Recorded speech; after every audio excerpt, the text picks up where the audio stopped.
America से Adani group को लेकर बुरी खबर आई है। बता दें कि रिसर्च फर्म हिंडनबर्ग की रिपोर्ट 24 जनवरी को पब्लिश होने के बाद गौतम अडानी की शेयर बाजार में लिस्टेड कंपनियों के शेयरों में सुनामी देखने को मिल रही है। रोजाना के हिसाब से अडानी के स्टॉक्स गिर रहे हैं और इसके चलते उनकी संपत्ति लगातार घटती जा रही है। इस साल 2023 में अब तक उन्हें 59.2 अरब डॉलर का घाटा झेलना पड़ा है और इसमें 52 अरब डॉलर महज बीते 10 दिनों में साफ हो गए हैं। बीते 24 घंटे में ही गौतम अडानी अमीरों की लिस्ट में 5 पायदान नीचे पहुंच गए हैं। अब अमेरिका के डाउ जोन्स सस्टेनेबिलिटी इंडेक्स ने अडानी एंटरप्राइजेज के शेयर को बाहर करने का ऐलान कर दिया है। डाउ जोन्स सस्टेनेबिलिटी इंडेक्स ने अडानी इंटरप्राइजेज को बाहर करने का फैसला कंपनी के शेयरों में लगातार आ रही भारी गिरावटों के चलते लिया गया है। हिंडनबर्ग की रिपोर्ट में अडानी ग्रुप को लेकर स्टॉक हेरफेर, अकाउंटिंग फ्रॉड समेत कई तरह के दावे किए गए हैं। इन तमाम आरोपों को लेकर इंडेक्स ने मीडिया स्टेक होल्डर एनालिसिस के बाद कार्रवाई करते हुए अडानी की कंपनी को हटाने का फैसला लिया है। रिपोर्ट्स के मुताबिक 7 फरवरी को इसे डाउ जोन्स से हटा दिया जाएगा। अगर बात गौतम अडानी की संपत्ति की करें तो गौतम अडानी की संपत्ति 8.5 बिलियन डॉलर की कमी के साथ 88.2 बिलियन डॉलर तक पहुंच गई है। हिंडनबर्ग रिपोर्ट आने से पहले गौतम अडानी की संपत्ति 120 अरब डॉलर थी। उस आधार पर अडानी की संपत्ति 45 अरब डॉलर घट चुकी है। अडानी इंटरप्राइजेज लिमिटेड ने अपने 20,000 करोड़ रुपए के follow on public offer FPO को रद्द कर दिया है। कंपनी ने बयान में कहा है कि कंपनी अपने एफपीओ के हिस्से के रूप में प्राप्त आय को वापस कर देगी, जिसे मंगलवार को कॉरपोरेट्स और विदेशी निवेशकों द्वारा बड़े पैमाने पर समर्थन दिया गया था। तो आज हम इसी मुद्दे पर चर्चा करेंगे। हमने अभी तक की ताजा स्थिति के बारे में बता दिया है कि अडानी इंटरप्राइजेज के शेयरों में किस तरह से गिरावट आ रही है और अडानी की संपत्ति कितनी कम होती जा रही है और कितने स्थान नीचे खिसक कर आ गए हैं। आज हम इसी मुद्दे पर करेंगे चर्चा और चर्चा के लिए जो भी मेहमान हमारे साथ जुड़े हुए हैं वो हैं विवेक श्रीवास्तव जी, जो बीजेपी प्रवक्ता हैं। बहुत बहुत स्वागत है आपका हमारे इस कार्यक्रम में। साथ ही साथ मलिक जावेद, कांग्रेस प्रवक्ता, आपका भी बहुत बहुत स्वागत है हमारे इस कार्यक्रम में। उसके बाद अविनाश काकड़े जी, जो राजनीतिक विश्लेषक हैं, बहुत बहुत स्वागत है आपका भी हमारे इस कार्यक्रम में। चर्चा की शुरुआत करते हैं। हालांकि अर्थशास्त्री महोदय हम थोड़ी देर बाद जुड़ेंगे, उनसे भी हम अर्थशास्त्र के बारे में कुछ जानना चाहेंगे, इस कंपनी के बारे में जानेंगे जब भी जुड़ेंगे। तो चर्चा की शुरुआत करते हैं। बीजेपी से हम इस चर्चा की शुरुआत करना चाहेंगे। विवेक श्रीवास्तव जी, अडानी ग्रुप, अडानी इंटरप्राइजेज और अब अमेरिकी कंपनी अमेरिकी शेयर बाजार से ये डाउ जोन्स से इसे हटाने का फैसला लिया गया है अडानी इंटरप्राइजेज को। अब भारतीय अर्थव्यवस्था पर क्या प्रभाव पड़ने वाला है इसका, और इसके लिए जिम्मेदार कौन है? देखिए, किसी भी कंपनी को कोई भी बाजार अपने सूचकांक में शामिल कर सकता है या बाहर कर सकता है, बाजार का अपना निर्णय है। अगर वहां का शेयर बाजार इनके शेयरों को अपने बाजार से बाहर करे तो इनका अपना विषय है। और अडानी ठीक है, भारत के एक प्रमुख उद्योगपति है, उन्होंने राइज किया और इतना बड़ा कारोबार फैलाया कि आज उनका दुनिया में कारोबार है, दुनिया में उनके शेयर खरीदे बेचे जाते हैं। तब कोई लोग जानते हैं कि शेयर बाजार जोखिमों के अधीन होता है। किसी शेयर का विज्ञापन भी आता तो उसमें साथ में स्लोगन चलता है, शेयर बाजार जोखिमों के अधीन, शेयर उतरेगा भी चढ़ेगा भी, डाउन एंड फॉल शेयर्स में लगे रहते हैं। कोई खबर किसी कंपनी के बारे में कहीं से आई, उससे उसके निवेशक इफेक्टेड हुए, खरीदवाली हुई, बिकवाली हुई, उसके शेयर गिरे, ये अडानी की कंपनी का विषय है। पहली बात तो इसके लिए इसमें ना तो भारतीय जनता पार्टी कहीं से आती है, ना भारत सरकार इसमें कहीं से आती है। हाँ, बैंकों ने उन्हें कितने कर्ज दे रखे उसके लिए आरबीआई ने बैंकों से पत्र के माध्यम से पूछा है। शेयरों पे एक लिमिट से ज्यादा अगर गिरावट दर्ज की जाए तो उसकी निगरानी के लिए सेबी वाली हुई है, सेबी निगरानी कर रही है। ऐसे में अब रही बात भारत की अर्थव्यवस्था की, तो भारत की अर्थव्यवस्था कृषि प्रधान अर्थव्यवस्था है। भारत की अर्थव्यवस्था किसी अडानी या अंबानी के डाउन एंड फॉल से अप एंड डाउन नहीं होती। तो अव्वल तो इसका भारत की अर्थव्यवस्था पर कोई प्रभाव नहीं पड़ने वाला। हाँ, अडानी के सेहत पर असर पड़ेगा, वो आप पता ही रहे कि दूसरे पायदान से पांचवें पायदान पे आ गए। ये तो अप एंड डाउन चलता रहता है, किसी कारोबारी के जीवन में रहता है। अब इसका इस कंपनी में निवेश करने वालों के पर कोई प्रभाव नहीं पड़ेगा, ऐसा कहना है क्या आपका? जी, इस कंपनी में निवेश करने वालों के ऊपर कोई प्रभाव नहीं पड़ेगा, ऐसा कुछ कहना है क्या आपका? इस कंपनी में जिन निवेशकों ने निवेश किया है वो शेयर बाजार में जी जो लोग इस कंपनी के शेयर खरीदे होंगे अडानी इंटरप्राइजेज का, उनके ऊपर भी प्रभाव नहीं पड़ेगा, आप ये कहना चाह रहे हैं? हम ये नहीं कह रहे, हमने ये कहा, आपने पूछा कि भारत की अर्थव्यवस्था के ऊपर इसका क्या प्रभाव पड़ेगा, तो मैंने उनको बताया। तो अगर जो ये शेयर धारकों पर प्रभाव पड़ेगा, उनके शेयरों में कमी आई है, उन्हें घाटा लगेगा, तो भारतीय अर्थव्यवस्था को घाटा नहीं लगेगा क्या? कहना क्या चाह रहे हैं? मैं उसी का उत्तर दे रहा हूँ। देखिए, शेयर बाजार जोखिमों के अधीन होता है, शेयर के दाम बढ़ते भी, शेयर के दाम घटते भी है जी, लेकिन आंकड़ों में हेर फेर ना हो, आंकड़ों में हेर फेर ना हो, कोई गुरा गणित न करने पाए, इसकी जिम्मेदारी किसकी है देख रेख की? इसकी जिम्मेदारी उनकी जो ऑडिटेड बैलेंस शीट है, चार्टर्ड अकाउंटेंट, उसको सारी की निगरानी की भी बनी हुई है। कांग्रेस प्रवक्ता हमारे साथ हैं, कांग्रेस प्रवक्ता मलिक जावेद जी, आपने सुना हमारे विवेक श्रीवास्तव जी ने क्या कुछ कहा, सहमत हैं आप? कितने सहमत हैं इनसे? सहमत नहीं हूँ मैं, क्योंकि इन्होंने कहा सेबी निगरानी कर रही है। खबरें तो ये भी आ रही है सेबी में जो मेंबर है उसमें उनके समधी हैं, तो क्या निगरानी कर रहे हैं, सवाल ये उठता है। दूसरी बात ये है, प्रधानमंत्री जी के मुंह से एक शब्द नहीं निकला है। 6 लाख करोड़ से ज्यादा संपत्ति 6 दिन में डूब गई है। और मैं आपको करेक्ट करना चाहता हूँ, आपने कहा 2 नंबर के पायदान से वो 5वें नंबर खसक गए, वो 22वें नंबर पे पहुंच गए बेसिकली। और दूसरी बात ये है, LIC ने 36,000 करोड़ रुपया इन्वेस्ट कर रखा है, और सबसे ज्यादा लोन जो है वो SBI का है। तो SBI में और LIC में किसका पैसा लगा है? हमारे देश के गरीब लोगों का पैसा लगा हुआ है, उनको चूना लगाने का काम हो रहा है। वित्त मंत्री है वो चुप्पी साथ से बैठी है, और विपक्ष संसद में भी मांग कर रहा है कि इस पे बहस होनी चाहिए, और जो रूल बताया गया 267 बताया गया उसमें, और इसमें जांच होनी चाहिए। जांच JPC के माध्यम से होनी चाहिए, या सुप्रीम कोर्ट के जो चीफ जस्टिस ऑफ इंडिया है उनके सुपरविजन में जांच होनी चाहिए, ताकि दूध का दूध और पानी का पानी हो जाए। मेरा सवाल यह है कि एक हिंडनबर्ग एक रिसर्च कंपनी है, उसने एक रिपोर्ट जारी की, और 6 लाख करोड़ रुपया एक उद्योगपति हमारे देश का उसका डूब जाता है। तो इतनी ऑथेंटिक रिपोर्ट थी वो, ये मान लिया जाए। ये तो कह रहे थे मुकदमा करेंगे, मुकदमा क्यों नहीं करा आपने? दूसरा ये कह रहा है कि अर्थव्यवस्था पे कोई प्रभाव नहीं पड़ेगा। अरे भाई, अर्थव्यवस्था पे सारी अर्थव्यवस्था तो आपने अडानी को दे दी। पोर्ट उनके पास है, एयरपोर्ट उनके पास है, सीमेंट उनके पास है, क्या चीज उनके पास नहीं है? अभी यहाँ पे बजट पेश हुआ, पूरे देश का बजट तो अडानी ने बिगाड़ दिया है। और बजट में क्या प्रावधान किए गए? 50 नए एयरपोर्ट बनेंगे, तो एयरपोर्ट किसके पास जाने वाले? अडानी जी के पास सारे देश के एयरपोर्ट है। पोर्ट के लिए ये कानून बनाया, अभी बजट में पेश किया निर्मला जी ने, कि जितने भी कोस्टल एरियाज है, फॉरेस्ट एरियाज है, उसमें 1 विंडो से क्लियरेंस मिल जाएगा कोई भी काम करने के लिए। तो कोस्टल एरियाज किसके पास है? पोर्ट किसके पास है? अडानी जी के पास। तो इनका बजट, देश की सारी अर्थव्यवस्था इन्होंने मित्रों को ट्रांसफर कर दी है, और मित्रों का भांडा फूट गया। ये गुब्बारा बना था जो कि गुब्बारा फूट गया है। ऐसे ही देश की अर्थव्यवस्था का हाल है।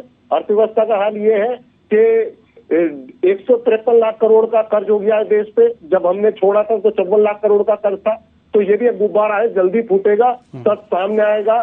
जनता इनको माफ नहीं करेगी। जी, जनता इनको माफ नहीं करेगी। हमारे साथ डॉक्टर RR परिहार जो अर्थशास्त्री हैं जुड़ चुके हैं। बहुत बहुत स्वागत है आपका हमारे इस कार्यक्रम में। हम आपके पास आएंगे। अविनाश काकड़े जी हम आपके पास आना चाह रहे हैं। अविनाश काकड़े जी, आप कितने सहमत हैं? दोनों पार्टी के प्रवक्ताओं ने अपने अपने विचार इस पर दे दिए। अविनाश काकड़े जी, आप बताइए, उसके बाद हम अर्थशास्त्री महोदय के पास जाएंगे और इस पे उनकी राय लेंगे। जी। ये तो मजाक करते हैं ना बीजेपी वाले, आप देख लो किस तरीके से मजाक कर रहे हैं कि वो गिरते रहता है, उठते रहता है, चलते रहता है। आपको बता देता हूँ कि इसमें जो पैसा लगा था ना, वो एसबीआई का पैसा, एलआईसी का पैसा 25% एसबीआई और इसका पीएसयू का था, 8% प्राइवेट बैंकों का था जो इंडियन बैंक है, और फॉरेन से जो घुमा के लाते ब्लैक मनी 29% था। ठीक है। रुपीज बॉन्ड जो इन्होंने ये किया था, रुपीज बॉन्ड वालों ने इसमें 8% दिया था, ग्लोबल बैंक से 18% लिया था, और बाकी का इनका पैसा जो लगा है 5-6% से ज्यादा नहीं है। खुद अडानी का पैसा 5-6% से ज्यादा नहीं है। ये जो बोल रहा है कि इकोनॉमी ऐसा नहीं होता, खरीदने होता है, उठते जाता है। एक हर्षद शांतिलाल मेहता था, तो 2001 में मर गया। उसने जो रैगिंग किया था, बॉन्ड की रैगिंग किया था बैंकों के मनी से, इसने तो सरकार के मनी से पूरी की पूरी शेयर मार्केट और सबकी रैगिंग कर लिया। और ये गौतम शांतिलाल अडानी, वो हर्षद शांतिलाल मेहता था, ये गौतम शांतिलाल, दोनों शांतिलाल के सुपुत्र है और दोनों गुजरात से है। और हमारे दो वालों ने ये दो लोगों को देश पूरा लुटा दिया। इनको क्या नहीं दिया? एयरपोर्ट दे दिया, इनको सी पोर्ट दे दिया, इनको हाईवे दे दिया, इनको हाईवे दे दिया, इनको रेल दे दिया, सब कुछ इनके हाथ में हवाले कर दिया, सबके सब। और ऊपर से ये पोर्ट में जाके स्मगलिंग का सारा मामला ये गौतम अडानी चला रहे थे। अब इसमें एक ऐसा, मुझे तो दुख होता है इस बात का कि हमारे यहाँ ऐसा कोई रिपोर्टर नहीं मिला, ऐसा कोई आदमी नहीं मिला कि ये जो ओपन कर दे। ये कुछ, मुझे एक मेरा बीजेपी का साथ दोस्त है, वो मुझे बता रहा था कि देखो ये इसका जो आया था, बॉन्ड आए थे, इसने नया पीएस ये खोला था, तो इसमें तो दुबई के शेख ने भी इन्वेस्ट किया था। दुबई शेख ने जो इन्वेस्ट किया था उसका आधा हो गया। वो अब कैसे कैसे चिल्ला रहा होगा, फावा लगा के रगड़ रहा होगा खुद को, वो उसको पता है। एक ऑस्ट्रेलिया से भगोड़ा आदमी, ऑस्ट्रेलिया के बैंक ने इसको देने से मना कर दिया। स्विट्जरलैंड ने बता दिया कि हम इसको कुछ नहीं देंगे, जीरो वैल्यू कर दिया। अमेरिका के ग्रुप ने इसको बोल दिया कि इसकी बॉन्ड की वैल्यू 0 हो गई है। और सेठ के परम मित्र जो है अंतरराष्ट्रीय स्तर पर, उनके प्रवक्ता भी, और वो भी नगारा पीट रहे। अब सब नंगे हो गए, सब नंगे हो गए, नेशनल लेवल पर हो गए, इंटरनेशनल लेवल पर हो गए। ये आदमी जहाँ 2 नंबर के लिए पहुंच गया था, आज 21वें नंबर पे पहुंच गया। और फिर भी बीजेपी के प्रवक्ता अगर बोल रहे हैं कि इससे कोई नहीं होता, शेयर मार्केट उठते रहता है, गिरते रहता है, चलते रहता है, ये कॉमन नहीं है श्रीवास्तव जी, ये नॉर्मल कंडीशन नहीं है। जैसे हर्षद मेहता ने उस वक्त पूरा देश को हिला दिया था, दुनिया के इकोनॉमी और हमारा शेयर मार्केट हिला दिया था, उससे 4 गुना बड़ा ये फ्रॉड है। और फ्रॉड करने में जितना योगदान हर्षद गौतम अडानी का है, उतना ही योगदान आपके प्रधानमंत्री, आपकी अर्थ मंत्री, आपकी सेबी और सबका योगदान है जी। इतने जल्दी तुरंत नहीं उठता है कोई इंडस्ट्रियलिस्ट नहीं उठता है। आपने देखा होगा हमारे देश में टाटा है, बिरला है, दालमिया है, हमारे यहाँ अंबानी है। ये छोटे छोटे आरोप लगे थे, मगर जिस तेजी से उठे उसी तेजी से नीचे हो गया। ये पूरे देश को एलआईसी आ गई है। ठीक है, आप देख लेना, एलआईसी के पैसे नहीं मिलेंगे। बैंक का जो सर्किट है, एसबीआई अगर उखड़ गई तो देश की इकोनॉमी उखड़ जाएगी। इतना भी ईमानदारी से अगर ये प्रवक्ता महोदय बोल देते तो मैं इनको नमन करता। ठीक है, अगर ये कुछ सच बोलने को तैयार नहीं, सच बोलने को तैयार नहीं जी। सच क्या है अर्थशास्त्री महोदय? डॉक्टर आर परिहार जी, आप बताइए सच क्या है? इतने बड़े ग्रुप यानी कि अडानी ग्रुप पर फ्रॉड का आरोप लगा है, छेड़छाड़ करने का, तथ्यों के साथ छेड़छाड़ करने का आरोप लगा है, और इस तरह से लगातार शेयर गिरते ही जा रहे हैं, इनकी संपत्ति गिरती ही जा रही है। ऐसे में अर्थव्यवस्था का हाल क्या होगा भारत के? जी, क्या इस पे कोई प्रभाव पड़ने वाला है? हाँ सर, बिल्कुल सर, इस पर प्रभाव पड़ेगा, क्योंकि स्टेट बैंक है और एलआईसी है, इनमें जो पैसा है ये आम आदमी का पैसा रहता है। बेचारे छोटी छोटी ये सेविंग यहाँ पर लगाते हैं, और अब ये कंपनियों के जो पैसा इन पे लगा हुआ है, ये शेयर इनके डाउन हो गए तो इससे अर्थव्यवस्था पर भी प्रभाव पड़ेगा। और साथ में सरकार को भी ये देखना चाहिए कि 4 उद्योगपतियों के एकदम से आप उठा रहे हो, रेल दे दिया, हाईवे दे दिया, ये दे दिया, ये आप अपने पास कंट्रोल में रखिए ना। कोई बिल्कुल। भी चीज एकदम से नहीं होती है। सरकार का जब तक इन पर हाथ नहीं रहेगा, प्रभाव नहीं रहेगा, तो कोई भी व्यक्ति ऐसे काम नहीं कर सकता। जी। अब देश की अर्थव्यवस्था पर ये प्रभाव पड़ेगा कि बाकी कंपनियों के भी पब्लिक जो शेयर लेती देखिए रिस्क बढ़ रहे हैं। अब हर उसमें भय का रहेगा कि दूसरे कंपनियों के भी शेयर डाउन हो जाएंगे, हम वहां पैसा नहीं लगाए, तो इसके अर्थव्यवस्था पर बहुत बुरा प्रभाव आने वाले समय में पड़ेगा इसका। ठीक है, विवेक श्रीवास्तव जी, आपने सुना हमारे अर्थशास्त्री महोदय ने क्या कुछ कहा? प्रधानमंत्री है, वित्त मंत्री। विवेक श्रीवास्तव जी, आपने सुना कि हमारे अर्थशास्त्री महोदय ने क्या कुछ कहा? आपने कहा कि देश की अर्थव्यवस्था पे कोई प्रभाव नहीं पड़ेगा, लेकिन LIC, SBI, ये इसमें लोगों का पैसा लगा हुआ है और अर्थव्यवस्था पे प्रभाव पड़ने वाला है। इसके लिए जिम्मेदार कौन है? देखिए देवेंद्र जी, पहली बात तो मैं स्पष्ट कर दूं कि जिन संस्थाओं ने उनको फंडिंग की है, उन संस्थाओं का अपना एक बोर्ड होता है और उसकी किसी भी कंपनी की बैलेंस शीट का आकलन करने के बाद भी ये संस्थाएं लोन देती हैं, पैसा लगाती है। अव्वल इस तरह के विषय को देखने के लिए सेबी है देश में। अगर सेबी और RBI कहीं से फेल होती तब इस पर सरकार का दायित्व आता, सरकार उस पर कार्रवाई करे। लेकिन बिना संवैधानिक संस्थाओं के कोई अभी उनको मौका दिए, आप सीधे सदन में चले जाएं, साहब इस पर JPC बना दीजिए, साहब इस पर सुप्रीम कोर्ट की कमेटी बना दीजिए, ये विपक्ष का बहुत जल्दीबाजी में उठाया गया कदम है। वो देश के उद्योगपति वो बार बार, जैसे मेरे मित्र कह रहे उनको एयरपोर्ट दे दिया, रेलवे दे दिया, ये सारी चीजें उन्होंने बाकायदा कॉमन बिड में पार्टिसिपेट करके पाई है, कोई उनको अलॉटमेंट नहीं हुआ है। उन्होंने टेंडर भरे, टेंडर प्रक्रिया का पालन करते हुए पाई और ये सारी चीजें उन्हें लीक भी दी गई, इसका भी उल्लेख कर रहे हैं और उस पर वो चला रहे हैं। अच्छा, इसके चलाने से उनके शेयर के अगर किसी फ्यूल आ रहे थे उस पर अगर कोई दिक्कत आई है तो इससे उसका कोई संबंध नहीं है। अच्छा, अडानी ग्रुप का इस पर स्पष्टीकरण भी आ चुका है। मतलब सरकार की कोई जिम्मेदारी नहीं है, इस तरह के फ्रॉड हुए हैं तो सरकार की कोई जिम्मेदारी नहीं है, आप ये कहना चाह रहे हैं क्या? ये तय कौन करेगा कि फ्रॉड हुए हैं? हिंडनबर्ग की रिपोर्ट के आधार पर आप ये नहीं कर सकते ये फ्रॉड हुए, इसको देखना सेबी का काम है। भारत की जो संस्था है उसका काम है, वो देखेंगी कि हम आप तय करने वाले कौन से फ्रॉड हुआ है। चलिए हिंडनबर्ग की जो रिपोर्ट है, हिंडनबर्ग की जो रिपोर्ट है आपने उस पे प्रश्न खड़ा किया है। जी मलिक जावेद जी, आप कुछ कहना चाह रहे थे? जी, मैं ये कहना चाह रहा हूँ, वो कह रहे हैं कि हिंडनबर्ग रिपोर्ट पे हम कार्रवाई नहीं करेंगे। RBI की रिपोर्ट है, RBI में बताया गया कि 7.5 लाख करोड़ के बैंक फ्रॉड हुए, प्रतिदिन 100 करोड़ का एवरेज बैंक फ्रॉड हो रहा है। क्या कार्रवाई करी आपने? ED, CBI कहाँ है? IT कहाँ है? दूसरी बात मैं कहना चाहूंगा, 2014 से पहले मोदी जी अडानी जी के जहाज में ट्रेवल करते थे और 2014 के बाद अडानी मोदी जी के हवाई जहाज में ट्रेवल करते हैं। 2014 से पहले अडानी की संपत्ति 39,000 करोड़ थी और आज जो थी वो 10 दिन पहले तक 11 लाख करोड़ की संपत्ति थी और 7 दिन में 6 लाख करोड़ की संपत्ति उड़ गई। तो ये क्या है? ये देश का, ये मुझे लगता है पूरी दुनिया का स्टॉक मार्केट का सबसे बड़ा घोटाला है, स्कैम है। तो आप जांच ही नहीं कर रहे हो, ना करवा रहे हो। आप सुप्रीम कोर्ट के जज से करा लीजिए, आप JPC बना लीजिए। मोदी जी तो इतने ईमानदार व्यक्ति हैं कि अगर कोई 1 करोड़ का भी घोटाला करे तो उस पर 200 CBI के अधिकारी घर पे छापा डाल देते हैं। 6 लाख करोड़ देश का डूब जाता है, वो भी मित्रों का। और मित्र कहता है देश पे हमला है, ये देश पे हमला है, और मोदी जी चुप है।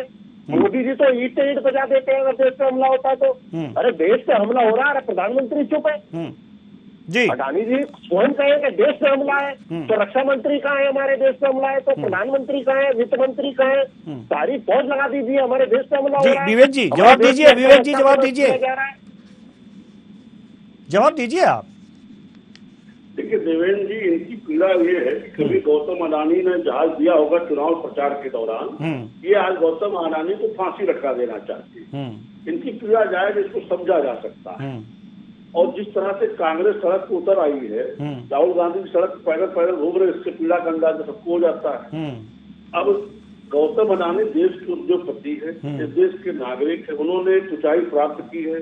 कभी उन्होंने अगर चुनाव में कभी किसी पार्टी की मदद की होगी तो उसके लिए उसको टारगेट करना चाहते हैं। इनकी कुल पीड़ा ये है। अरे भाई सेबी है, आरबीआई है, उसको पीड़ा काम हमें करने ये की- है, पीड़ा हमें ये है कि आखिर इतने बड़े फ्रॉड होते रहे जिनको आप मान ही नहीं रहे हैं। तो सबसे पहले तो हम अपने अर्थशास्त्री के पास जाएंगे। ठीक है, ठीक है, ठीक है, ठीक है, ठीक है। हम सबसे पहले अपने अर्थशास्त्री के पास जाएंगे जो आर परिहार हमारे साथ जुड़े हुए हैं। हम उनसे जानना चाहेंगे कि हिंडनबर्ग की रिपोर्ट को माना जाए सही या ना माना जाए। सर वो मैं रिपोर्ट तो पढ़ा नहीं हूँ, अध्ययन नहीं किया हूँ, पर मैं एक बात ये बोलना चाह रहा था, मैं कोई राजनीति पार्टी से नहीं हूँ। बीजेपी बोलती थी कांग्रेस में फ्रॉड होते, घोटाले होते, ये सब होते हैं, हम मानते हैं होते हैं। लेकिन जब आप सत्ता पे हैं तो आपको ये सब चीजें पहले से देखनी चाहिए। एकदम से तो घोटाला आज हुआ नहीं है। इतने घोटाले जरा साफ सुथरी छवि पर यदि है तो हम ले जाते कहाँ, इंदिरा नहीं, गांधी सबसे बड़ी बात तो यह है कि घोटाला, हमारे प्रवक्ता जो हैं बीजेपी के प्रवक्ता घोटाला मान ही नहीं रहे हैं। ये कह रहे हैं कि हिंडनबर्ग की रिपोर्ट ही फ्रॉड है।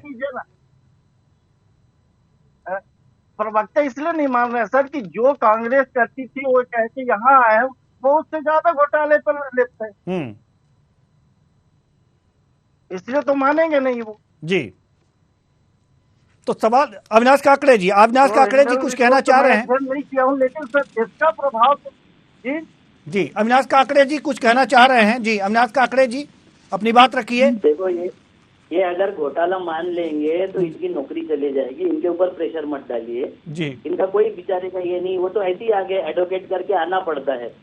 और इन्होंने कुछ बोला तो इनको फ्रिंज एलिमेंट बोलने में वो नड्डा और शाह ज्यादा देर नहीं लगाएंगे। इनको ग्रीड मत कीजिए ज्यादा।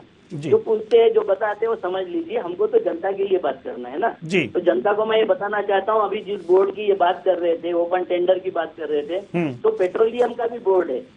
हमने 10 सालों से सुना था कि पेट्रोलियम प्राइस वो तय करते, मगर इलेक्शन आता है तो डाउन हो जाते हैं। अभी पेट्रोल के दाम इतने कम हो गए, मगर पेट्रोलियम दर वैसे के वैसे है। जैसा ही अभी मार्च के बाद में ये हो जाएगा, इलेक्शन आना शुरू हो जाएगा, 10-20 रुपए पेट्रोल के दाम ये हो जाएंगे। आपको मालूम है करोड़ों रुपए का प्रॉफिट आज के तारीख में सारी पेट्रोलियम कंपनियां कमा रही है। तो ये कितना फ्री है पेट्रोलियम बोर्ड कितना फ्री है, जहाँ सुप्रीम कोर्ट फ्री नहीं है, जहाँ सीबीआई फ्री नहीं है, आईबी फ्री नहीं है। अरे एयरपोर्ट के जो खरीदा है अडानी ने, मुंबई एयरपोर्ट, मैं पूरा स्टडी करने के बाद बोलता हूँ कि मुंबई एयरपोर्ट उसने जिससे लिया उसके ऊपर सीबीआई का नोटिस, आईबी का नोटिस, सब तरीके से नोटिस, इनकम टैक्स का नोटिस, और ये सब देके सारे डिपार्टमेंट के नोटिस जब उसने ट्रांसफर कर दिया, अडानी को एयरपोर्ट ट्रांसफर कर दिया, तो उसके बाद में सारे नोटिस विड्रॉ हो गए। ये तुम्हारे सीबीआई उसमें पार्टी बन जाती है अडानी के फायदे के लिए, आईबी पार्टी बन जाती है, सारी बैंकें पार्टी बन जाती है, बैंकों की ऐसी तैसी हो जाती है। दुनिया में पहली बार, हमारे देश में पहली बार LIC का शेयर गिरा सर जी। LIC का शेयर कभी नहीं गिरा था। इतने बुरी तरीके से टूटा है LIC कि LIC के जितने लोगों के डिपॉजिट है उसका क्या होगा हमें पता नहीं है। आज क्या हो गया है कि हमारे लिए हम अडानी करते रहेंगे। वो अडानी तो जो खा गया, जितना सत्यानाश कर दिया वो कर दिया, मगर ये बोलेंगे कि अडानी पे आक्रमण, ये देश पे आक्रमण है, मोदी जी पे आक्रमण, ये राष्ट्र पर आक्रमण है, और RSS पर आक्रमण मतलब हिंदू धर्म पर आक्रमण है। और ये झोला उठाकर कभी भी चल देंगे, उसको भी भगा देंगे और ये भी चल देंगे। उन्होंने खुद बोला है, मैं नहीं बोल रहा हूँ, मैं आरोप नहीं लगा रहा हूँ, उन्होंने खुद बोला था विवेक श्रीवास्तव जी, झोला उठा के चल देना है। विवेक जी स्थिति आ गई कि 2024 के आसपास ही झोला उठा के चलने की तैयारी नहीं है।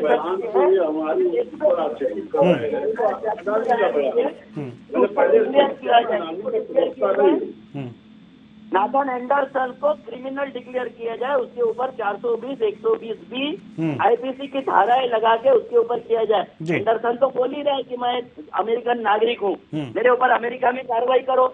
उसने जो 32,000 शब्दों का रिपोर्ट दिया है, आधे से ज्यादा रिपोर्ट मैं पढ़ चुका हूँ, उसका कोई जवाब इन्होंने 460 पन्ने में नहीं दिया। वो बार बार बोल रहा है कि इसका दो, चाइना के कंपनी के साथ में तुम्हारा क्या रिश्ता है, चाइना से तुम्हारे भाई का क्या रिश्ता है, किस तरीके से ये पैसा आया, ये ब्लैक मनी सब लाके आपने उसमें अडानी ग्रुप में कैसा डाला, शेयरों की कृत्रिम कीमत बढ़ा के आपने किस तरीके से उसको चलाया, ये देश के साथ किया हुआ बहुत बड़ा फ्रॉड है। और ये मैं बोलता हूँ कि अभी तक जितने फ्रॉड हुए होंगे, अभी तक जितनी लूट हुई होगी, वो ये एबीसी शिपिंग कॉर्पोरेशन का भी इन्होंने भट्टा बैठा दिया, 32,000 करोड़ रुपए चले गया एबीसी शिपिंग कॉर्पोरेशन का, विवेक जी लिए गया। तो विवेक जी जवाब दीजिए, विवेक जी जवाब दीजिए।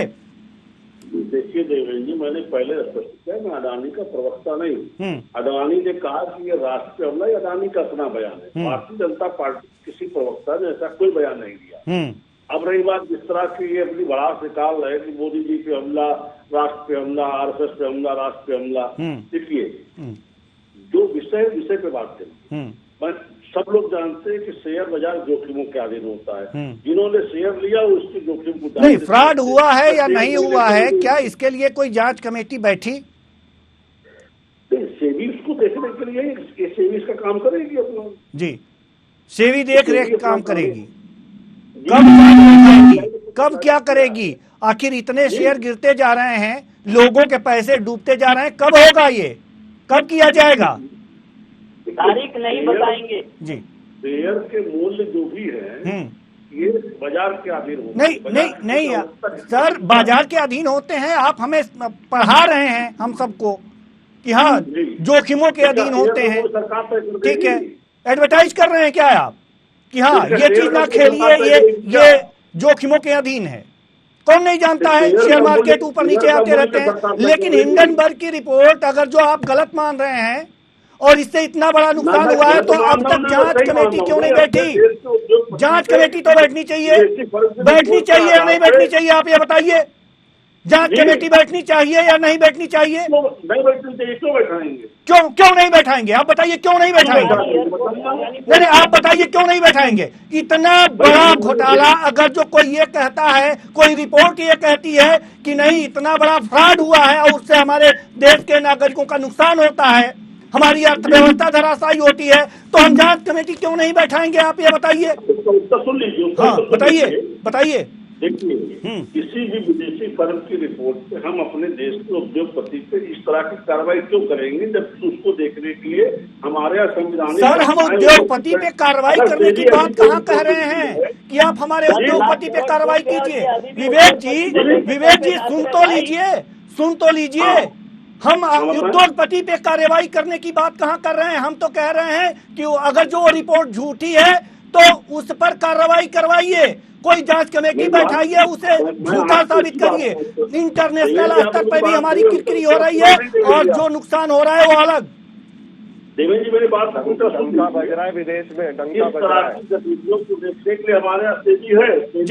कोई रिपोर्ट देगी, सरकार कार्रवाई कब करेगी? सोई हुई है क्या? उसे जगाना पड़ेगा, कुंभकर्ण की निद्रा उसकी भंग करनी पड़ेगी। अभी तक उसे एहसास नहीं हुआ क्या? अडानी खुद कह रहे हैं कि मैं उस फर्म के ऊपर कार्रवाई। अच्छा, अडानी कहेंगे तो सेबी करेगी? अडानी कहेंगे, आपके कहने का मतलब अडानी कहेंगे तो सेबी करेगी? नहीं, अडानी के कहने पर सेबी चलेगी। अडानी के कहने पे सेबी चलेगी। अडानी कहने को चलेगी। हाँ, तो क्या कह रहे हैं अडानी? सेबी को करना चाहिए, आप कह रहे हैं सेबी को करना चाहिए, तो अब तक क्यों नहीं हुआ? जवाब चाहिए मुझे। जनता का पैसा डूब रहा है और आप हाथ पे हाथ धरे बीजेपी बैठी है। क्यों बैठी है? सेबी क्यों बैठी है? क्यों नहीं कार्रवाई कर रही है? आपके सरकार की जो संस्थाएं हैं क्यों नहीं कर रही है इस तरह से कार्रवाई? मैं भी मानता हूं, मैं आपसे सहमत हूं। चलिए, मैं आपसे सहमत हूं कि हिंडनबर्ग की रिपोर्ट भारत की अर्थव्यवस्था को चरमराने के लिए एक साजिश है। इस साजिश का भंडाफोड़ कौन करेगा? इसकी जिम्मेदारी किसकी है? कांग्रेस की है क्या? देखिए, उस पे जो भी साजिश है, उस साजिश के खिलाफ कार्रवाई करना, क्योंकि अडानी के ऊपर इस तरह की रिपोर्ट, अडानी अपना कार्रवाई करेंगे, उनका विषय है। सरकार का जहां तक विषय, सरकार के पास संवैधानिक संस्थाएं, अगर इस रिपोर्ट में कुछ भी सत्यता होगी तो हमारी एजेंसियां हमको रिपोर्ट करेंगी, सरकार उसके आधार पर कार्रवाई। जावेद मलिक जी जवाब दीजिए। जावेद मलिक जी जवाब दीजिए। देखिए, वो क्लियर हो गया है। वो कह रहे हैं अडानी जी जब कहेंगे सरकार तब एक्शन लेगी, और हमें तो ये भी जानकारी मिली है कि सेबी में अडानी जी के समझी है, कोई कार्रवाई नहीं होगी। देश की जनता का पैसा लूट रहा है। सारी जो सेंट्रल बैंक है, जितनी भी केंद्रीय बैंक है, सब रेड शो कर रही है शेयर बाजार में, सबके शेयर गिर गए हैं। LIC हो, SBI हो, इनसे ये पूछ लीजिए कितना लोन दे रखा है सरकारी बैंकों ने अडानी को, वो भी कोई आंकड़ा जारी नहीं करते हैं। RBI से पूछो, वो पता नहीं है। आप बताइए कितना लोन दे रखा है, कितने एसेट है उसके पास। 6 लाख करोड़ तो डूब चुका, 11 लाख करोड़ में से 7 लाख करोड़ डूब चुका। अब 5 लाख करोड़ में कितना लोन है, कितना जनता का है। और आपने जबरदस्ती LIC का पैसा इसमें लगवाया, स्टेट बैंक का पैसा इसमें लगवाया, तो इसकी जांच होनी चाहिए नहीं होनी चाहिए। बिल्कुल, हम ये थोड़ी कह रहे हैं आप कार्रवाई कर दीजिए किसी के ऊपर, जांच करवाइए, जांच में जो आए फिर कार्रवाई करिए। बिल्कुल, किसी को हम दोषी नहीं कह रहे, जांच से पहले किसी को दोषी करार देना बिल्कुल गलत है, लेकिन जांच कराइए, JPC से जांच कराइए, सुप्रीम कोर्ट से, चीफ जस्टिस ऑफ इंडिया से जांच कराइए और रोज रिपोर्ट पब्लिक करिए।